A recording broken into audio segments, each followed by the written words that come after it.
ওং নমো ভগবতে বাসুদেবায়। বন্ধুরা, আপনাদের সবাইকে স্বাগত জানাই জীবন ও অমৃতসুধা চ্যানেলে। এখানে আমরা শাস্ত্রের অমূল্য জ্ঞান, জীবনের গভীর অর্থ এবং আধ্যাত্মিকতার পথে চলার অনুপ্রেরণা খুঁজি। ওং নমো ধর্মায় মহতে, নমো কৃষ্ণায় বিধি ব্রাহ্মণে। ভগবদ্গীতার জ্ঞান শুধু একটি ধর্মগ্রন্থ নয়, এটি মানব জীবনের দিক নির্দেশিকা। আজকের ভিডিওতে আমরা জানব গীতার মূল শিক্ষাগুলি এবং সেগুলি কিভাবে আমাদের জীবনের প্রতিটি ক্ষেত্রে প্রযোজ্য হতে পারে। আজকের আলোচনায় আমরা অমৃতের সন্ধান করব, যা ভগবদ্গীতার শ্লোকগুলোতে লুকিয়ে আছে। আপনার জীবনের সংকটময় মুহূর্তে কিভাবে এই জ্ঞান আপনাকে পথ দেখাতে পারে তা আমরা আজ জানব। তাহলে চলুন শুরু করি এক নতুন জ্ঞানের যাত্রা। ভগবদ্গীতায় শ্রী ভগবান অর্জুনকে উদ্দেশ্য করে সমগ্র মানবজাতিকে বলেন, হে অর্জুন, আমার দ্বারাই এই সমগ্র জগৎ সৃষ্টি হয়েছে। সৃষ্টির পূর্বে আমি ছিলাম এবং সব কিছু ধ্বংস হয়ে যাওয়ার পরেও আমি থাকব। আমার মধ্যেই সব কিছু অবস্থান করে আছে এবং আমিও সব কিছুর মধ্যে অবস্থান করে আছি। তুমি যা কিছু দেখতে পারো, স্পর্শ করতে পারো, স্বাদ গ্রহণ করতে পারো, শুনতে পারো, সেই সবই আমি। এই নদী, পাহাড়, সূর্য, গ্রহ, নক্ষত্র, চাঁদ, তারা সব আমিই সৃষ্টি করেছি। আমি ভগবান, শয়তান, রাক্ষস এবং মনুষ্যকেও সৃষ্টি করেছি। হে অর্জুন, আমি জলের রস, চন্দ্র সূর্যের জ্যোতি, চার বেদের ওমকার, আকাশের শব্দ এবং মনুষ্যের মধ্যে পুরুষাকার রূপে বিরাজ করি। সর্বভূতের হৃদয়স্থিত সকল জীবের আত্মা আমি এবং সর্বভূতের আদিম, মধ্য, অনন্তও আমি। আমি সর্বব্যাপী, সব কিছুর মধ্যেই। আমি আছি সবের মধ্যে, শুধু আমি আর আমিই আছি। আমি ব্রহ্মা হয়ে সব কিছু সৃষ্টি করি এবং রুদ্র হয়ে সব কিছু ধ্বংস করি। আমি এভাবেই সৃষ্টি ও ধ্বংস করতে থাকি, যাতে মনুষ্য জন্ম মৃত্যুর চক্র থেকে মুক্ত হতে তৎপর হয় এবং আত্মা পুনরায় পরমাত্মায় অর্থাৎ আমাতেই বিলীন হতে পারে।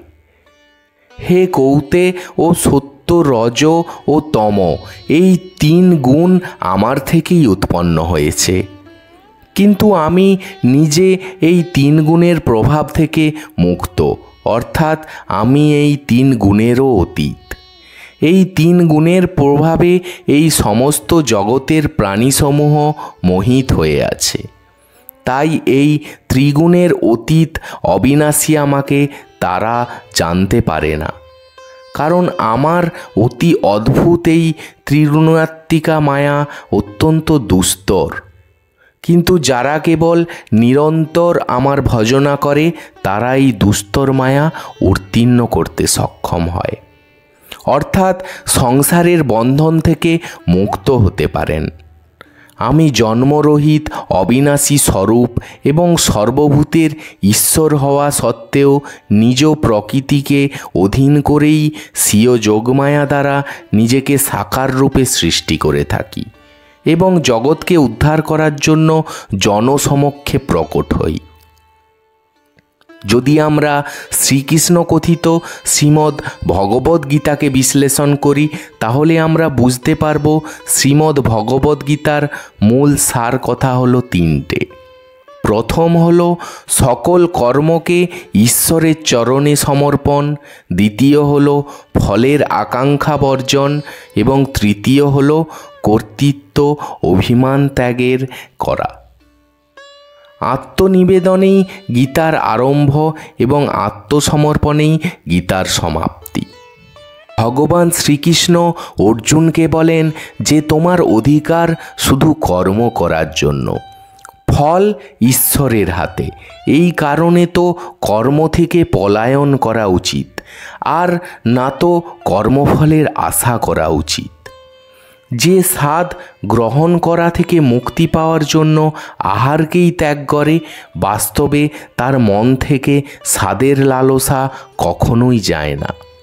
কিন্তু সেই ব্যক্তি উত্তম যে আহার ত্যাগের পরিবর্তে স্বাদ গ্রহণের লালসাকেই ত্যাগ করে ফেলেন। একজন কর্মযোগী নিজের মনকে সমস্ত লালসাই ত্যাগ করেন। জীবনের কর্তব্যবোধে কর্ম নিশ্চয়ই করেন, কিন্তু কোনো কার্যে আবদ্ধ হন না। অর্থাৎ যে ব্যক্তি নিজের কর্ম থেকে প্রত্যাশা, আকাঙ্ক্ষা প্রভৃতি ত্যাগ করেন, তারই কার্য পূর্ণ হয় এবং সফলতা পায়। যার মন সফলতা ও বিফলতায় সমভাবাপন্ন থাকে, এইরূপ ব্যক্তিকেই কর্মযোগী বলা হয়, এবং এরূপ ব্যক্তিরাই জীবনে বারবার সফল হয় ও সুখী হয়। হে অর্জুন, আশায় কামনার উদ্ভব হয়, কামনা থেকে অসন্তোষের উদ্ভব হয়, অসন্তোষ থেকে ক্রোধ উৎপন্ন হয়, আর ক্রোধ থেকে মোহের জন্ম নেয়।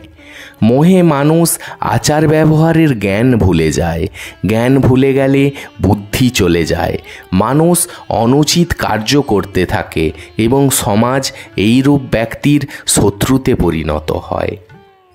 অন্তিমে এরূপ ব্যক্তির পূর্ণতায় পতন ঘটে।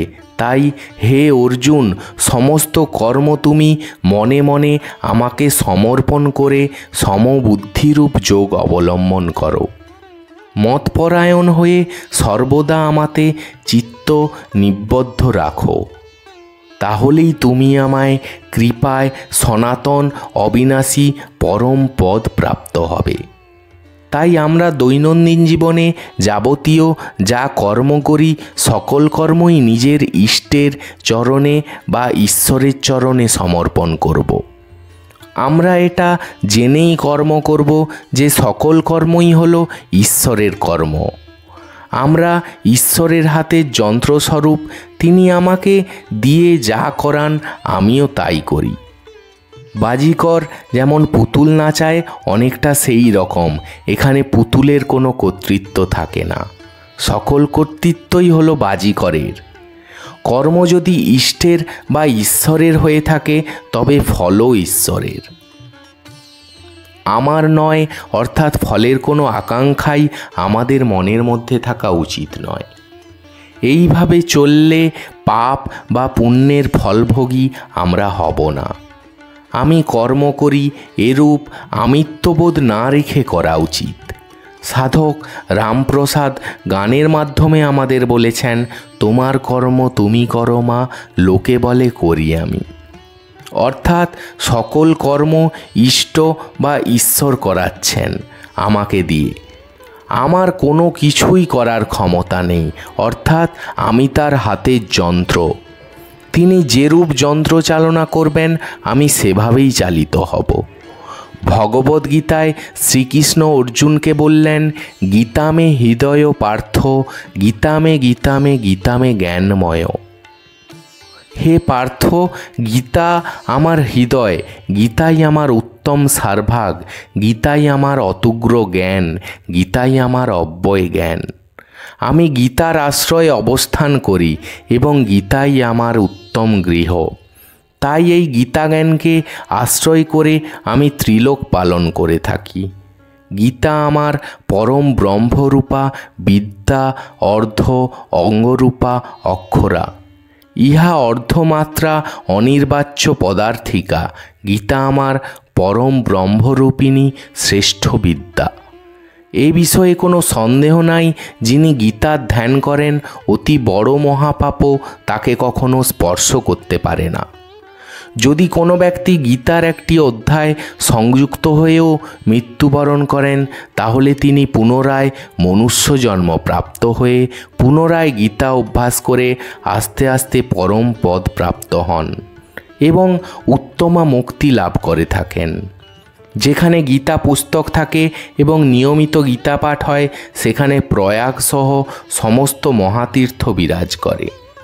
যিনি এই ঘোর সংসার সাগর উত্তীর্ণ হওয়ার ইচ্ছে রাখেন, তিনি গীতারূপ নৌকার সাহায্যে অনায়াসেই পার হতে পারেন। যেখানে গীতার আলোচনা, পাঠ বা শ্রবণ হয়, আমি স্বয়ং সেখানে অবস্থান করি।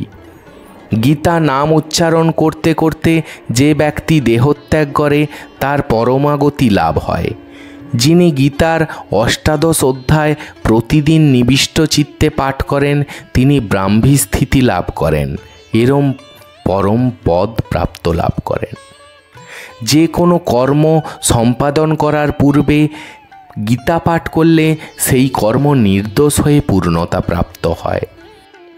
শ্রী ভগবান বলেছেন যে আমার সাথে যুক্ত হয়ে আমার প্রতি আসক্ত হয়ে যাও, আমাতে নিমগ্ন হও। ভগবান বলেন যে তুমি আমাকে কিভাবে সম্পূর্ণরূপে প্রাপ্ত করবে, একাগ্র চিত্তে সেটা শোনো।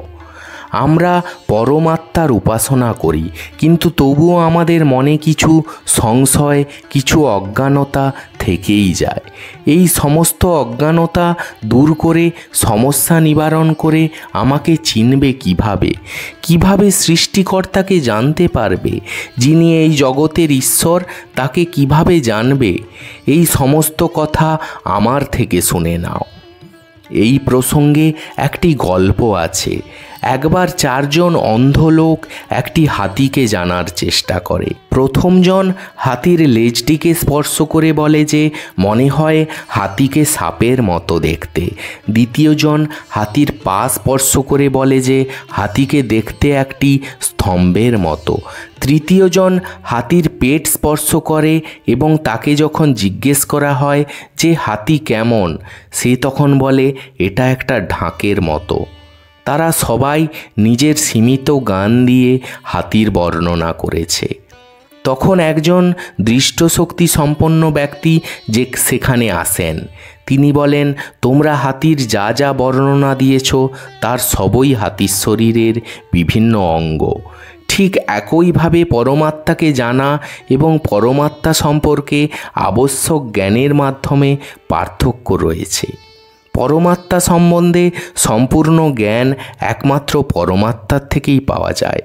তাই পরমাত্মার শরণে আশ্রয় না নিলে পরমাত্মার পূর্ণ জ্ঞান প্রাপ্ত হবে না। তাই ভগবান প্রথম শ্লোকেই একথা বলেছেন। এখানে মহাভারতে দ্রৌপদীর প্রসঙ্গ আসে। যখন পাশা খেলার সভায় তার বস্ত্রহরণের অপচেষ্টা হয়, তখন তিনি নিজের স্বামীদের কাছ থেকে রক্ষা প্রার্থনা করেছিলেন। তারপর তিনি পিতামহ বিশ্ব আচার্য দ্রোণ, এমনকি ধৃতরাষ্ট্রের কাছেও সাহায্য চান, কিন্তু কেউ তাকে সাহায্য করেননি। তখন তিনি সমগ্র সৃষ্টির কাছে আশ্রয় প্রার্থনা করেছিলেন, কিন্তু কেউ তাকে সাহায্য করতে এগিয়ে আসেননি। যখন দ্রৌপদী দেখলেন যে কেউ তাকে সাহায্য করতে আসছে না, তখন তিনি পরমাত্মার নিকট আশ্রয়ের জন্য আর্তরে প্রার্থনা করলেন, হে হরি অভয়ম, হে কৃষ্ণ অভয়ম, অর্থাৎ হে কেশব, আমাকে এই লজ্জা থেকে রক্ষা করুন। যখন সমগ্র আশ্রয় ত্যাগ করার পর সংসারে তার কাছে একটি মাত্র আশ্রয় অবশিষ্ট ছিল, তখন শ্রীকৃষ্ণ ছুটে এসে তাকে এই লজ্জা থেকে রক্ষা করলেন। এই শ্লোকে এর জঞ্জন মাদ্রাস হয় শব্দটির অর্থ বুঝতে হবে। এই কারণেই ভগবান এখানে পরমাত্মাকে বুঝতে এবং সংশয়মুক্ত হয়ে তার শরণাগত হতে বলেছেন। 7ম অধ্যায়ের 3য় শ্লোকে ভগবান বলেছেন, মনুষ্যা নাম শ্রেষ্ঠ। হাজার হাজার মানুষের মধ্যে কদাচিত কোনো ব্যক্তি একাগ্র চিত্তে পরমাত্মার চিন্তন মনন করে এবং এর মধ্যেও কদাচিৎ কেবল একজনেই পরমাত্মাকে সম্পূর্ণরূপে জানতে পারেন। এর জন্য 2টি সিদ্ধি খুবই গুরুত্বপূর্ণ। একটি হলো তার নিজের উপর সম্পূর্ণ নিয়ন্ত্রণ এবং অন্যটি হলো পরমাত্মায় দৃঢ় ভক্তি থাকা। এই সংসারে অনেক শ্রেষ্ঠ পুরুষার্থ আছে, কিন্তু প্রতিনিয়ত অন্তর থেকে ঈশ্বরকে স্মরণ করাই হলো সর্বোচ্চ পুরুষার্থ। কারণ সর্বদা মন ঈশ্বরের চরণে এবং তার ভক্তিতে লীন থাকতে পারে না। এই মন সুস্থির থাকে না। সে এখানে সেখানে ছুটে চলে এবং যেখানে মন সেখানেই আমরা সংসারের বেশিরভাগ মানুষের মনই অবিরত ছুটে চলে। এমনকি বিবেচন শুনতে বসেও আমাদের মধ্যে অনেকের মনই হয়তো এদিক ওদিক ছুটে চলে, যেমন এই সপ্তাহে কত অর্থ উপার্জন করব, আগামীতে কি রান্না হবে ইত্যাদি। কেউ হয়তো সাংসারিক চিন্তায় মগ্ন, তো কেউ আবার রাজনীতির চিন্তায় মগ্ন থাকেন। মন কোথায় থাকে এটা নিশ্চিত যে যেখানে মন থাকে সেখানেই আমরা থাকি। এই প্রসঙ্গে নারদ মুনির বলা একটি গল্প দিয়ে এই ভিডিওটি আমি শেষ করব। একবার নারদ মুনি ভক্তি প্রচারের জন্য এই জগতে বিচরণ করতে থাকেন। একবার তিনি ভগবানের ভক্তির সূত্র অনুসারে ভক্তি প্রচার করতে করতে পৃথিবীতে আসেন। তিনি মানুষের হৃদয়ে ভক্তির বীজ বপন করেন, যাতে ভগবানের প্রতি সেই ভক্তি তাদের মধ্যে অঙ্কুরিত হয়। তার ফলে একটি গ্রামে সকলেই ভগবানের ভক্তিতে লীন হয়ে যান।